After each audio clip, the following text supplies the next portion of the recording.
Welcome home, where we provide information, inspiration, and motivator after motivator after motivator here on America's Next.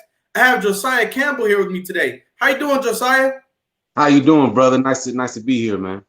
Absolutely, without a doubt. Ladies and gentlemen, the man that I'm talking to today has an incredible story behind him. He didn't become the man he is today by just sitting back and taking things easy. He's going to tell his story today. And as he does, I'd like for you to take a moment to invite a friend. If you are from an area where people know this man, let somebody know that he's on telling his story. Share this stream like America's Next Motivator. Hey, Joe, tell me, where you from? I'm from East Oakland, California, bro. Wow. East Oakland. Yeah. When I think about East Oakland, I think about the California Raiders. I think about rap. I think about Easy-E with an Oakland Raiders cap on. Mm-hmm. What was it like for you growing up in Oakland? Oakland, it was Oakland, man. It was just like any other hood. You know what I mean? It was just concrete jungle. Wow. A lot of projects? Yeah. Oh yeah. Okay. Yeah. Okay. And so were there also gangs and stuff like that? Was your family impacted by gangs and dysfunctional things? Now my side of town, yeah. I mean, I live right next door to a Crip house, but it was mostly really hood beef when I grew up. You know what I mean? I lived on the 800 block, and you know, what people just beef just because of that. You know what I mean? Just because they live on the 700 block or the 900 block or the hundreds. You know what I mean? So people having a problem with each other just because of what street they live on. Just yeah, yep. Wow. So I mean, what was your life like when you were young? Were your parents around? Did you have a lot of members of your family around? What was it like for you? Initially growing up in East Oakland, it was just me and my mother for about the first 8 years of my life. Mm-hmm. And then she married, and so I had a stepfather for probably about another 6 years till I was 14. So yeah, so that was about the only time that I actually had like an official stepfather in my life. Mm-hmm. Was those 6 years. So you didn't have a father in your life until you were 14? Is that what you're saying? Till 8, until I was 14. From 8 to 14. Oh, okay. About 6 years. Yeah.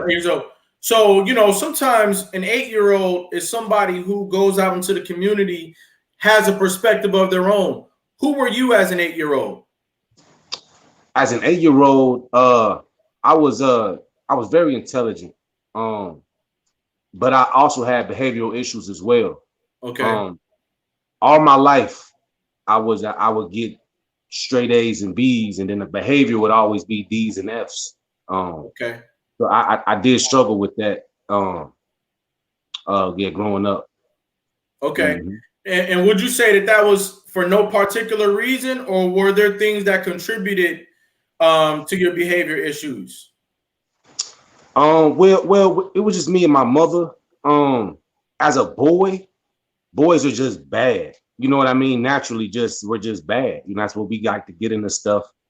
And as a woman, you know, you have to be extra. You have to be extra tough because a boy's going to turn into a man one day. And I guess as a lady, she didn't give me that extra. You know what I mean? So I didn't have that hand down that a man would have did. You know what I'm saying? Right. So I was bad, bro. So you could tell that you needed a little bit more structure in your life. You needed a little bit more accountability. Yeah, I was a little. Now let me get this straight. I wasn't no Dennis the Menace in the hood or nothing like that. Like I was a pretty much good kid now.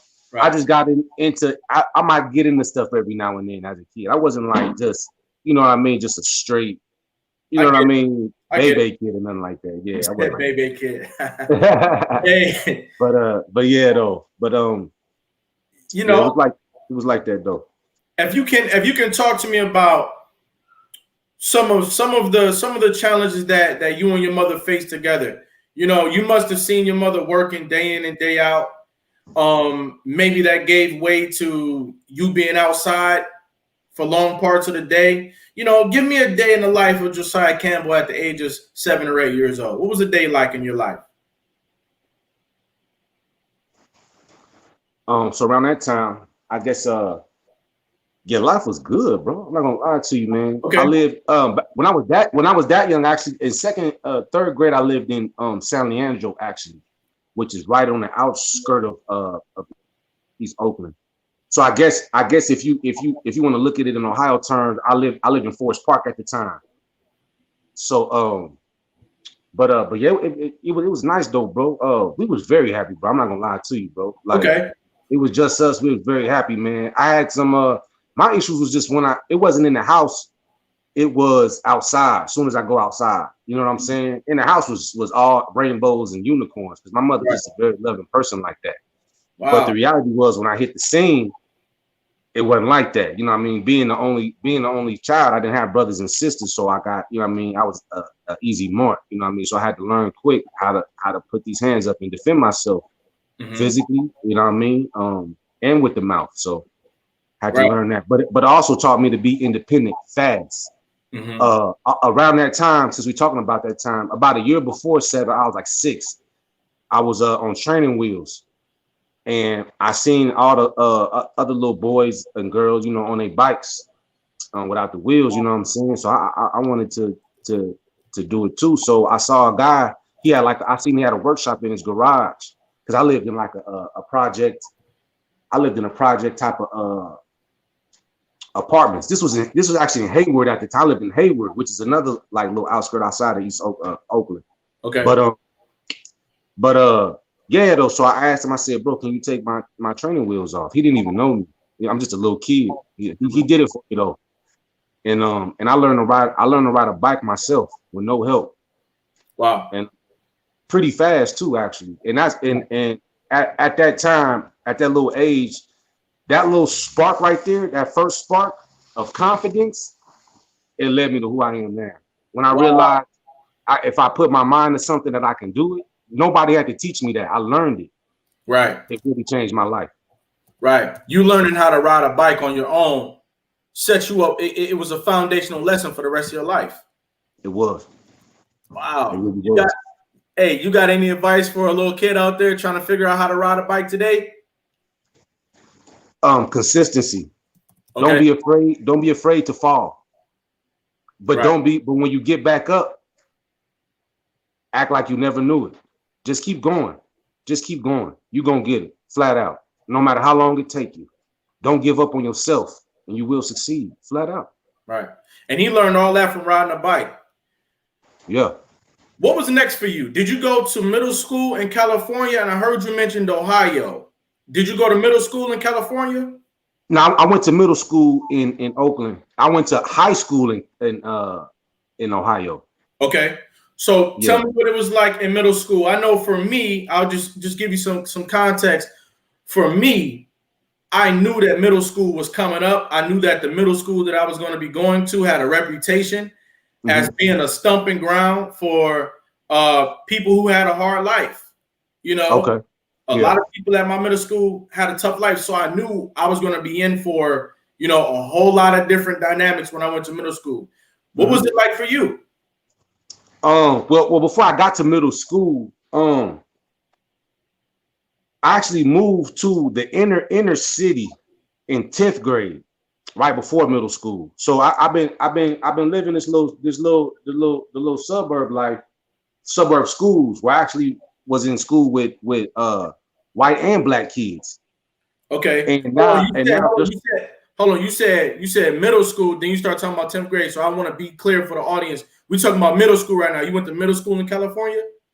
My bad. Yeah, I'm tripping. Okay, so I say 10th grade. I was 10 years old. It was 5th grade. Okay, my bad. Right. Okay, so 5th grade, right before middle school. Right. That's when I got into my first actually inner city urban school, all black kids. Okay. And it was a total wake up call. So I really felt what you said when you said that, like, there's gonna be, you know what I mean? And then again, I had other issues. I had those issues now to deal with too. So now these kids trying to pick on me. I already knew how to fight from home though, from just going out the house. So but I had to learn real quick that it was, you know what I mean, it was real dog eat dog.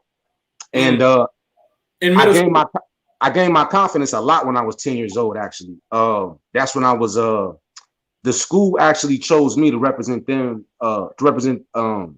them for the citywide spelling bee competition.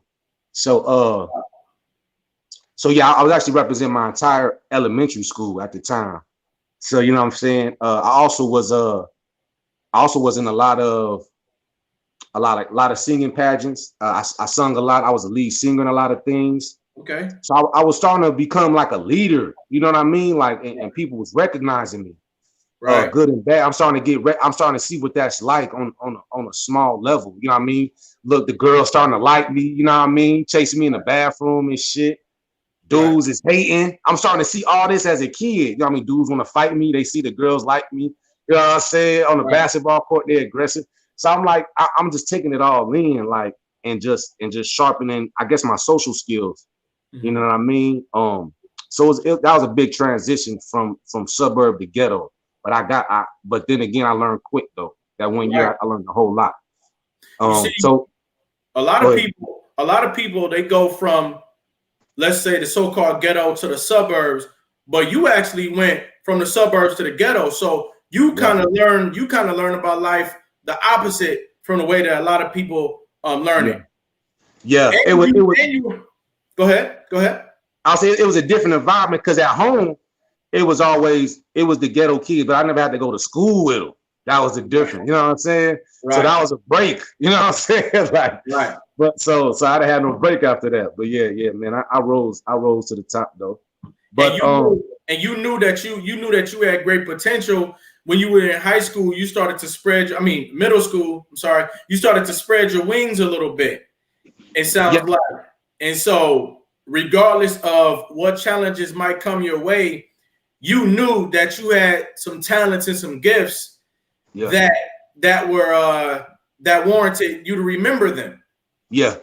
I did. Also, Absolutely. I forgot I was on TV that year too. I was Okay. on, Talk about it. you know the Waycross channel Yeah.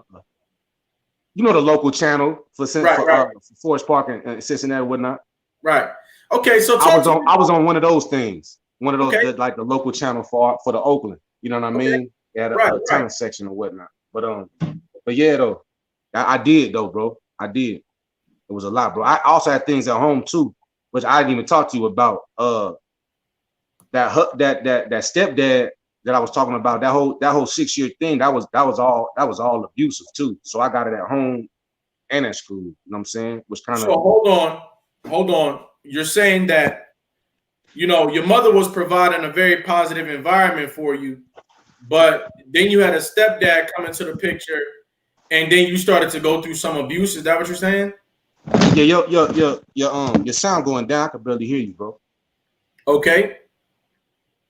So can you hear me? I could hear you, but the volume went down significantly. Hold on, let me see if that was me. Yep. Turn it up. It said my volume's up. Okay. But anyway, Yeah. I guess I'll just try to get closer to hear you. But So you started going through some abuse at that time in your life. yeah. I guess like I said, I had some behavioral issues. So I guess that when the stepfather kicked in, he felt like he had to bring the law down. But he was a military man. He's an army man. You know what I mean? Okay. So his version, it just went from one extreme to the opposite. Let's just say that. You feel me? Okay. So yeah, I was catching that too. You know what I'm saying? Like, but What was it that? is What what was it that is. like for you, having a father for the first time in your life? It was weird. You know what I mean? Because it wasn't like it felt more invasive. You know what I mean? Because it ain't like he tried to build a relationship with me or tried to be, you know what I mean, become a father type figure. It was just always a do what I say or else type of relationship. You know what I mean? Like there was no fatherly love. It was just discipline, no love. You know what I'm saying? Mm-hmm. But Mm-hmm. but I understand now that I'm older, he had his own demons to deal with. You know what I mean? Okay. but that's how it is sometimes. I just now that I'm grown, I just know not to put my demons on my kids or my stepkids if I have any. You know what I'm saying? Try not to do Right. that to them. Put Right. my sins on them. Right. Absolutely. Did you and that stepfather, did you all ever get a better relationship? When I got older, uh, I saw him again, and it's just more of a let go thing. It wasn't like he never said sorry or nothing like that. He probably didn't even think he did nothing wrong for real. Mhm. But it's just I'm over it thing. I had to forgive myself for real. That was really what I had to do and let that hate go. Talk about that. Do you think it's important? Some people out there, they might feel like their parents didn't do right by them or mistreated them, and they hold on to those things when they get older. But you said that you let go. Can you talk Yeah. about the importance of letting things go? The thing about letting go is it's about you. You have to realize it's about your mental well-being. Your hate for somebody else isn't gonna kill them. If you drink poison, they not gonna die. And when you hate, that's you releasing poison in your heart. You know what I'm saying? So Right. you got to release that poison. You got to detox that poison for your own well-being. Don't worry about that person that wronged you. Do it for yourself, and you'll feel a lot better. You know what I mean? And just keep growing and moving, and God will Right. bless you for it. Believe me, and Right. He'll deal with who He needs to deal with. Wow. Okay. And so now you ready for high school. So you get into high school, and is that the time when you moved to Ohio? Yes, I moved to Ohio right before my ninth grade year. Okay. So you Yep. had another new beginning. What was that like? It was very nice. That relationship that she finally got out of that. That's why we moved to a whole nother state. Okay. The abuse was getting worse and worse. That's all, you know. So she got enough of it. We left, me and my little brother, and yeah, we went to live with my uncle and my auntie in Forest Park, and they had a big ass house. Why? I've never in my life. That's the first time I actually stayed in the actual house. Okay. But yeah, it was very nice. It looked like Disneyland to me when I first came up there. Right. Wow. So talk about that now. Would this be considered like a diverse suburb? Were there black people there, white people there? Was it diverse? The funny thought about it, it wasn't diverse. It was really mostly just us. When you say just us, what do you mean? Black. It was a black community. Wow. A black It was a suburb. black community. Yeah, it was mostly black people. Now it was some white people, but it was 80%, 80% black and 10 and 20 other. It was Wow. crazy. Let me see who else went to school with me. It was a few people that actually lived there in that community. Rashad was one of them. Rashad, Aaron, Kendra. We all lived in that community. What was the name of this community? Damn. Mill Road Station. Mill Road Okay. Station. Right off Okay. of Kemper, bro. Wow. And so the name of the area was Forest Park? Yes.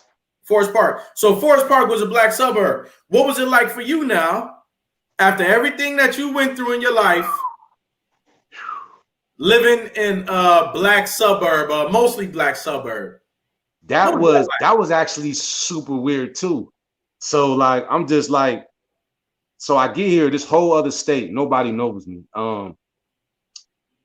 I get back to this school. Now I'm starting to see white kids again in school. So like? now I'm Right. saying it's like 60-40. Okay, like, all right, you know what I mean? It's a lot better environment, a lot cooler. Um, as far as like fights and shit was concerned, you know what I mean? Like, cause in middle school it was crazy. We was literally fighting all the time. You know what I'm And that saying? was in Like, California. that's what we did. You know what I'm saying? So that was a good transition.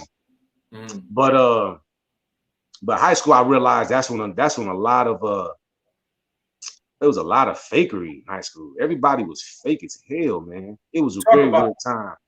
What do you mean? Like everybody, it seemed like everybody was wanted just popular points. You know what I'm saying? Like Mm. Didn't nothing matter as long as they got popular points. And I thought myself personally, as a real dude, I thought that was just kind of weird. You know what I'm saying? Like I talk to who I talk to. If you cool, if I see you not cool or you evil, I stay away from you. You know what I'm saying? Mm-hmm. But I saw as I was gaining popularity in school just for being me and being real, that certain other people would try to what they call that? Clout chase. You know what I'm saying? And there was a lot of clout chasing. I guess you could say that. That's all it was, a bunch of clout chasing. And I thought that was weird in high school. I don't know if you saw the same thing. Well, one thing that I find interesting about what you're saying is that your perspective on life might have been different from a lot of your classmates at that time, and that might have been what you were seeing. You're right. I think you're very right. I think my experiences made me a little different from the others. I never thought about that, bro. Yeah, you're right though. Because you were living in Oakland. Some of these people might have been living in Forest Park, for several years. Their entire life, most of them. Okay, right? But you had seen a totally different type of life. Yeah. So did you at this point? Did you start to have positive influences from teachers? Were there any teachers who had a positive influence on you at this time? I always liked Miss Kinsley, the art teacher. I loved her spirit. She was a very dope soul. But I can't say particularly no. No, not in high school. Not in high school. Besides Miss Kinsley, for real. Okay. And also, I heard you mention that you were a real dude. And I want you to teach us what a real dude is, because I've been in conversations where somebody is saying that they're a real dude, in fact, that they're a real man, and somebody else telling them, what are you talking about? What does it mean to be a real man, a real dude? Okay. So I want you to take a little time, and I want you to teach us what a real dude is, what a real man is. Take your time. Now, when I say a real dude, I mean a real person. All right, it don't gotta be actually a dude, but a real person is a genuine person, a person who is themselves, whoever that is. You know what I'm saying? Whoever you comfortable with on the inside is who you should act like on the outside. That's real. You know what I mean? When you don't act like what you think people want you to act like, then you real. You know what I'm saying? When you don't try to be like anybody else but yourself, then you real. You know what I'm saying? When you don't lie for no reason to nobody, you real. You know what I mean? That's real. That's fact. You know what I mean? That's just real equals fact. You got to be a factual person. You don't tell lies. You don't story. You don't embellish. You don't tell people what they want to hear. You keep it 100. You know what I'm saying? And that's real. And if I want to take it a step further, I think a real person is a positive person, a person that doesn't spread negativity all the time. You know what I'm saying? I think that's real. You know what I mean? Okay. So yeah.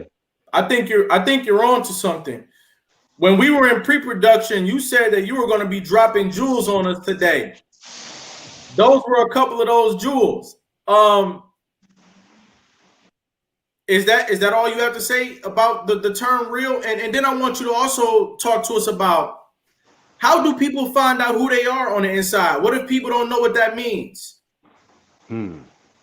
Now the journey of self is actually the only real journey that you actually taking in life. Wow. Is what you got to realize. That's all we doing is discovering ourselves through life. You know what I'm saying? Like we can't discover nobody else. We can't be nobody else. Everything is about this. Everything is in here. So I would start with actually sitting down and asking yourself, who the fuck am I? I'm sorry, who am I? Who am I? You know what I'm saying? Just ask yourself, who do I want to be? What do I want to represent out here in life? You know what I mean? What do I want to be known as? You know what I'm saying? What kind of imprint do I want to leave on this world when I leave it? That's right. So when you start asking those type of questions, and then you'll start getting answers back, and then you'll start peeling back some onion peels, and get Right. to that simple Oh, core. wow. Onion peels. Listen, we're gonna talk about some of those onion peels. I think that you're giving us a very authentic conversation today, and I appreciate that. Ladies and gentlemen, this man is providing a story that many young men can relate to, and many young ladies can relate to clear across America. I want you to take some time, grab a friend, grab a young person, and have them to tune in, because this man is talking about what we need to know. We'll be right back after a brief message with more from Josiah Campbell.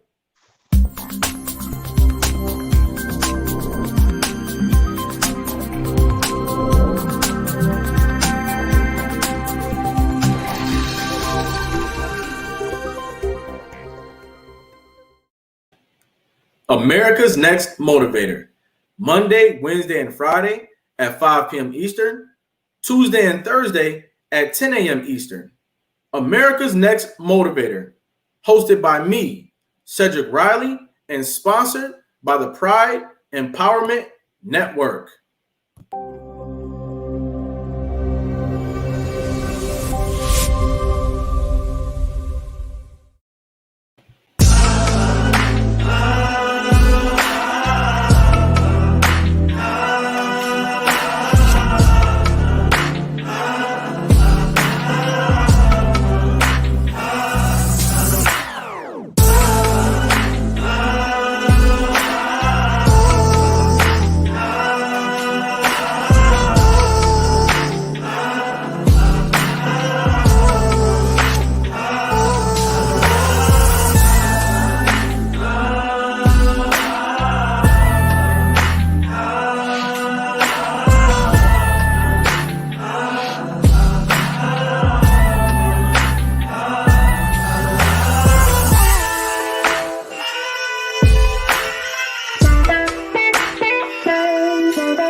And we're back with Josiah Campbell. Hey.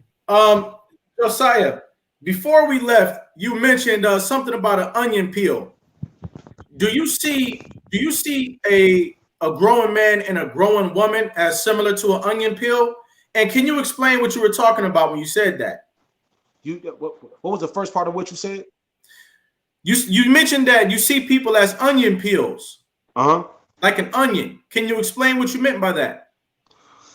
Yeah, we just all of us are layers. We're very deep, man. All of us have a soul, first of all. So now that you know your soul is your core, that's what we're trying to find, what that soul is. What does that soul represent? So to get to that's what I mean. Your body is your onion. You got to just peel back those things that you don't know about yourself. You know what I'm saying? Like, why do I do this? Why do I act like that? You know what I'm saying? Ask yourself questions, get to know yourself. What makes me happy? What makes me sad? You know what I'm saying? Like, what do I want to be around? You know what I'm saying? What do I want out of life? You know what I'm saying? Those are the onion peels. The onion peels are what your soul represents, and you just got to peel back and then realize what they are. And then once you realize what they are, you need to stand on that. You know what I'm saying? Like that's all. Just stand on what you are, and that's real. Right.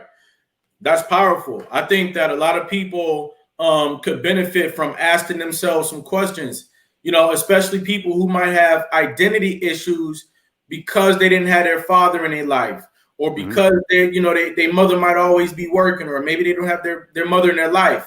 Right. It's important to ask yourself questions Mm-hmm.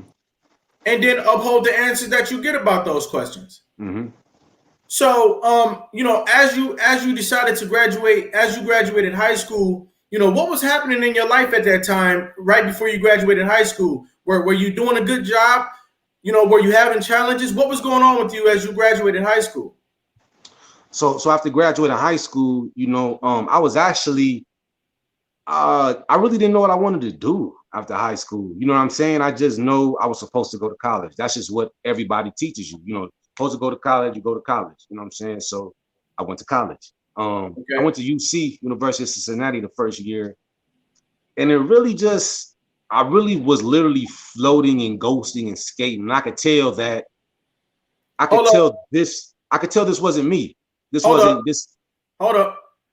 When you say you was floating and ghosting, I want you to break that down for our viewers out there to understand what you mean by that. So you were Okay. in college Yeah. and you said you were floating and ghosting. What do you mean by that? By that I mean, like, I wasn't really taking it very seriously. You know what I mean? I wasn't being a studious student. You know what I mean? I was Okay. mostly like, I was just chasing girls. You know what I'm saying? Like, just having fun, going to parties. I would do some class work because honestly, the work isn't that. It isn't like hard or anything like that. But I just didn't care. I'm starting to realize I didn't care about my education in that sense. That, like, this, it just wasn't me. And I didn't know that until I got there. You know what I mean? Because I just thought everybody goes to college. And now that I'm older, I'm realizing we are really programmed. We don't really know nothing else. Most of us are just college, and we don't even know why. We just program. We just think that's the next step, like middle school and high school. So yeah, I just realized it wasn't me. I was going through some challenges. Um, it was more challenges of what am I going to do now that I know I'm not a student? You know what I'm saying? Mm-hmm. So that's what all really was. That was I also was um uh trying to get money. You know what I mean? So I just was in a different headspace than your average college student. You know what I mean? Mm-hmm. So yeah, though. So what would you say? What would you say was the number one reason that? What would you say is the number one reason that you did not feel connected to college? Um, Really, it was bigger high school. It was a bigger high school, and I couldn't wait to get the fuck out of high school. You know what I'm saying? Like, so it was like I didn't I didn't see it. I didn't see it. Not doing another 4 years of that. Nah, that wasn't me. That wasn't me. Okay. That's really what it was. But it was mostly also too, I was battling trying to make my mama proud. You know what I'm saying? She was very proud I got into college. You know what I mean? Especially all the stuff I went through in life. You know what I'm saying? She didn't know I was gonna go to college. You know what I'm saying? Because in high school, I wasn't a scholar either. At that point, I just really just got good enough grades to graduate because I didn't because academics period was not something that interested me. Ever. You know what I mean? But I made sure I graduated. You know what I mean? I played football because they wanted me to. They wanted me to get an extracurricular. Football was never even, that wasn't even nothing I wanted to do. That was them saying you need to get into something just to be different. That was the first time I actually joined an organized sport, was in high school. Right. So yeah, so Okay. How did you deal with the idea that you might be not making your mother proud if you left college? How did you deal with that? um well, really, they didn't give me a choice. After the first year, they said my grades is so bad that I have to drop out. So Okay.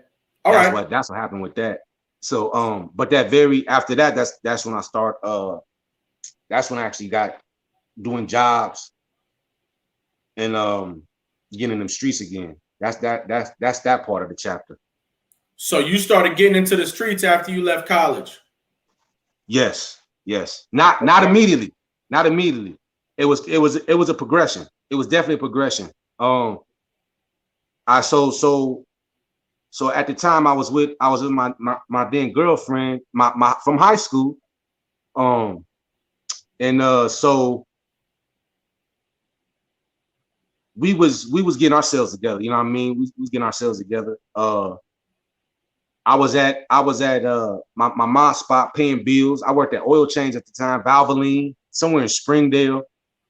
I lived in Hunter's Glen at the time in Springdale. I don't know if you know where that's at, but those apartments, they call it Little Mexico. But I was up there paying bills with my first job. You know what I'm saying? Like just trying to keep the house afloat. My little brother with us. You know what I'm saying? So it was a time where I needed money. You know what I'm saying? I needed money. And so yeah, so I started dibbling and dabbling in different little things. And yeah, like I say, it progressed over the years. I lived in me and my girl finally got our spot. We lived in Fairfield. You know what I'm saying? But and now I'm more into doing my thing, as you could say. You know what I'm saying? I'm doing my thing. What do you mean? Were you selling drugs? Were you robbing people? Yes. Were you stealing cars? What were you doing? The first one. Selling drugs. Okay. Yeah. I was always, now that I think about it, in sales. That's me. Right. You know what I'm saying? That was always me, hustling. Taking something and making more out of the same thing. Okay. I started to realize I like that. You know what I'm saying? And that actually got kind of addictive to keep it real with you. I'm not gonna lie to you. That street life is addictive on both sides. People don't want to tell you that. They think just the dope is addictive, but the money just as bad, if not worse, in some cases. You know what I'm saying? People don't talk about that though. But yeah. So you telling me that you started getting addicted to money? Yes, I started getting not to money, to the art of the hustle. I started getting addicted to the art. Yeah. Okay. Yeah, the art. It was power. Do you think that you can apply some of the things that you learned from selling drugs and flipping money to other areas or other businesses that are legitimate businesses? Yes, and that's a good point I want to get to. All that energy I was putting into that negativity, I could have been putting that same energy into positivity. And I want people to realize, just because you're down on your luck, that doesn't mean you got to be desperate. I know that's what a lot of people do. People do things out of their character for desperation. You know what I'm saying? Especially for their family. You know what I mean? Feeding them, which is very understandable. But I want to tell everybody right now, I need y'all to trust in God. I need to trust in God. That's my lesson. That's what I had to learn. And stop. And don't trust in yourself. Give it to God. Let him lead you. Let him give you some answers, and just wait on it for a little bit, just for a little second longer. He'll get you. He'll got you. He got you. He got you. And that was my thing. I didn't wait on it. I didn't wait on nothing. I needed it now. Everything was now. Fast money is addictive, bro. It is. Whoever actually done it knows exactly what I'm talking about. Mm-hmm. But it cost me. So I end up doing well. But before it cost me, I was actually in and out before then, because I was having little driving issues. I was getting caught up with more police, more. You know what I'm saying? Like Lincoln Heights, all that. Like I was just getting caught up. Hamilton, I was just getting caught up. Like, you know what I mean? They caught me. I think Lincoln Heights, they caught me about like 5 bands on me. You know what I'm saying? So I was just causing too much. You know what I'm saying? And so I ended up getting like 3.5 years, 3.5, 4 years. I ended up had to do. So you went in that time frame. That's when I learned a lot of what I was doing and what I needed to do. You know what I'm saying? A lot of transitioning took place at that moment in my life in those 3.5, 4 years. But yeah, bro. What did you learn from being in jail that 3 and 4 years? What did you learn in there? I learned shit. First of all, patience, because you can't do nothing but sit. You know what I'm saying? I also learned that you got to keep growing. You can't just because you in a box, that don't mean you gotta be preserved until you get out. You gotta keep growing until you get out. You know what I'm saying? As humans, we only growing or we dying. We are never stagnant because we're living beings. So I had to learn to keep growing in there. You know, I did that reading books. I did that being around certain people. You know what I'm saying? I did that through a lot of stuff. I actually uh that's why I learned about business, actually, franchises. I learned about the power of the mind. I read a lot of autobiographies. Warren Buffett, The Snowball, that was a good one. Um, and I started learning about the art of success and what successful people do to be successful. And I started actually looking into that in there, and it changed me a lot. It changed my outlook a lot on a lot of things. Can you talk to us? Can you educate us a little bit on the art of success? What is the art of success? So basically, like I said earlier, from what I gathered from all these successful people, was two things you got to be. You got to be consistent. You got to be positive. Those are the main two things. If you're not these two things, if you're not positive, your own self is gonna kill you. Your negativity you're gonna be your own worst enemy. And if you're not consistent, you're gonna give up on yourself. You need those two things. I will also say, outside of that, try to get a support system if you can, even if it's one person that tells you you can do it. Try to get that person. If it's your mama, your wife, your son or daughters, you know what I'm saying? Whoever that is, try to get that one person that got them pom-poms on you, that want to see you make it. That way you're accountable. Because if you let yourself down, if you let yourself down, that's one thing. But if you let them down too, that's another thing. Don't let that person down that loves you and got your back. You don't want to let them down. So things like that, I think are roads to success. When you start doing stuff like that, always don't get off. Always stay focused too. Don't get off topic, off ramp of what's going on in life. Life is going to beam you from every single direction, back, forth, top, down, side to side. Don't get off your course. The faster that you stay on your course, the faster you're going to get to whatever goal you're trying to succeed. You know what I'm saying? So that's all it's going to be. You know what I mean? So I would say those are definitely the keys to getting yourself together and being whoever you want to be and doing whatever you want to do in life. Sure. I want you to take a few seconds and talk to a young man out there who's addicted to money. He's doing things. He might be selling drugs. He might be living the wrong type of life right now. And he needs some encouragement from you today, or even a young lady out there. Well, look, I'm going to tell, if you a hustler right now, I'm going to tell you, like, really, real talk, this real now. I literally just 2 weeks ago just got in with a crypto and forex trading team. I would rather you give your money to me. Let me flip your money legally and give you back dividends that you can show the IRS and anybody legal. You know what I'm saying? So you ain't got to do that no more. If we talking about immediately, I'd rather do that for you, bro. You know what I'm saying? But besides that, I would say, if you in there doing your thing, you got to just realize two things. It's not going to last long. Everything comes to an end. So when you shooting that dice and you hitting them 7s and 11s right now, you realize you are going to crap out.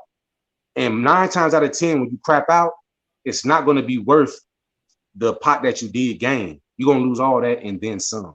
None of what I did was worth them years, bro. I wasn't doing nothing that big to be worth no 4 years, bro. To be coming home to nothing. I could see if I was, you know what I'm saying? If I was Don Julio, Chapo, whatever, coming home to some M's, fucking on to nothing, bro.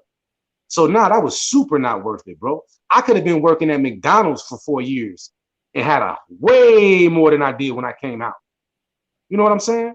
So basically what I'm trying to say is it's better to take slow positive steps than to take fast negative ones, bro. Because it's always gonna those negative steps always gonna catch up to you, bro. And when they catch up to you, you're gonna realize you've been walking backwards this whole time. And now you gotta walk forwards, but you already wasted 4 years. So Right. before you waste them years, you can switch it up right now, bro. Switch it up right now. Think about what you can do positively from what you're doing right now to get your money to work for you. Or if that's not the case, going back to a career or a trade of your choice. Doing something to make your son proud and your daughter proud. Because at the end of the day, that's who you're representing. You want your son to be exactly like you. So you need to be doing exactly what you want your son to be. That's what helped me change my life even more when I had my son. I realized I was a pure representation. He did everything I did. I started realizing that, especially when he got older, he would even do the little stuff. He'd lay back like me, put his right hand over his hand. He would just do everything little about. He'd put his little thing, sit up just exactly like me. And I'm looking, and we both just sitting on the couch looking at TV. Exactly, I'm just looking at this little dude, and I'm realizing just that little stuff that everything I do, he looks at. So I need to really be conscious of what I'm doing out here. You know what I'm saying? So yeah, so let those kids be the guide to that positivity. For real, man. You got to do it for them. Now, you took all these lessons that you learned from your experience, because you get the most lessons when you have adversities. Yes, you do. So you took all of these lessons and you changed your life. You did what a lot of people might have thought you wouldn't have been able to do. Yeah. You came out, you started a business. Yeah. You got involved in cryptocurrency. That's the future. Yeah. I want you to, if you can, take a few seconds and educate us about cryptocurrency. What is cryptocurrency? Why is it a big deal? So cryptocurrency, and the reason it's a big deal is because it's like you say, it's the future. And it's not even the future no more. It's the now. It's really the now. As we can see, the dollar is dying. You know what I'm saying? Crypto is really how people been getting their money, bro. I'm with an investment team, and I'm with a forex crypto team. The technical team, they make that money like this. My investment team, they do the investments. You know what I'm saying? So it's just a two-part system that works well for everybody, and it's very legal. That's what I like about it, and it feels like dope money. We flipping it like dope money, but it's all money. We make money, make the money, and that's all it is, bro. Making money, make money. The forex market does trillions of dollars every single day. So it's a lot of money to be made out here. And honestly, if the wealth was distributed evenly, we would all be millionaires, to be honest with you. That's how much money is out there. So don't think that is going somewhere. It's not. So cryptocurrency basically is a person putting a digital imprint price on some data, and whatever price we put on it, that's what it is. Kind of like everything else. The paper dollar is nothing but some paper. It's only $1 because we said it's $1. We all agreed that this represents $1. So that's all cryptocurrency is. And it's a bunch of cryptocurrencies out there. It's like 20 main ones actually, and even more than that. So yeah, and they go up and down constantly, and you make money, bro. That's as simple as that. I don't even know what else to tell you. What are your top 3 cryptocurrencies right now? I'm in the Bitcoin. I do the Bitcoin. But Ethereum is really on the rise right now. Bitcoin also has other Bitcoin. I think it's like a Dash, a Bitcoin Lite, Bitcoin Cash. But like I said, that's more the technical team. Me, I made it established where I don't have to be the smart guy, and I don't have to be the one telling everybody what to do all the time. I'm the one that sits back and collects the money. That's why I made my position. So that was my goal. Because you know what I'm saying, I didn't want to be doing I don't want to start an empire and I have to dedicate my life to my own empire. I wanted my empire to be autonomous. So that's really the goal of life. Financial freedom, but you want your time as well, because you can never get your time back. You can lose and gain money, but you can never get your time back. So that's what I do. I'm just gaining time. Absolutely. Did you also start another business? Yes, actually, well, Jogo Movers, and I also have Prime Time Movers as well. Which is that, but I started this investment firm in this crypto team. This is very, very recent, but it's rising so fast that I'm thinking about ditching those other two businesses, to be honest with you, because this is really where it's at. It's like a person who just wants to make money. This is where you want to go, because literally we're just making money make money. We're not saying, oh, you got to buy a business or buy a franchise to make money. We're saying we're going to make money. And that's all. It's so simple, bro. It's so simple, bro. I hope that everybody is listening to what this man is saying, because cryptocurrency reminds me of when I was in school. I was in middle school and everybody was joking around. People were throwing paper balls. People were blowing spitballs. yeah. And the teacher stopped the class and he said, you know what? There is a company called Google right now, and their stock is going on sale, is going public today. Each and every one of you could take your allowance money, the money that you're spending on chips and sneakers and jeans and candy, and buy Google stock. And one day, if you buy one share of Google today, this was probably 15, 20 years ago, you will have some wealth in your future. Wow. With just one share. Just one share. We didn't take it at that time. But what he was trying to tell us was that Google is going to be a part of the future for the next several decades. Get involved. Yeah. And so here you are getting involved in cryptocurrency, Bitcoin specifically. Yeah. And I think that is a very courageous thing for you, and that's a very pioneering thing for you to do. Yeah. Like I said, I think that we've had a great, phenomenal conversation here with you today. I just got a couple more questions for you as we wrap it up, round third base. The first question is, what is survival to you? Survival? I guess the pure definition of survival would be just living, breathing, surviving. I'm guessing. I don't know what context you're trying to tell me. You mean like survival of the fittest? Nope. What is your definition of success? My definition of success is any goal that you aspire to get, you reach. You're successful. Now, success is of the mind. A person can just want to be a manager of McDonald's. Now, if that's their whole goal, they're successful because that's what they wanted to do. They went out and wanted to do that. They succeeded at it. They're a success. So that's all it is. Whatever is satisfying to your mind, because your mind tells you, this is what I want to do in life. This is what I want to be. This is what satisfies me. And if you go out pursuing that and you achieve that goal, you're successful, bro. As we achieve a level of success in life, is it okay to separate the past life from the future life? What I mean by that is, like, when you say cryptocurrency is like dope money, is it okay to separate dope and crypto and say this is crypto money? Is that okay? Yeah, it's okay. Yeah, it's okay. To me, now I'm not no politician, so I'm never going to be politically correct.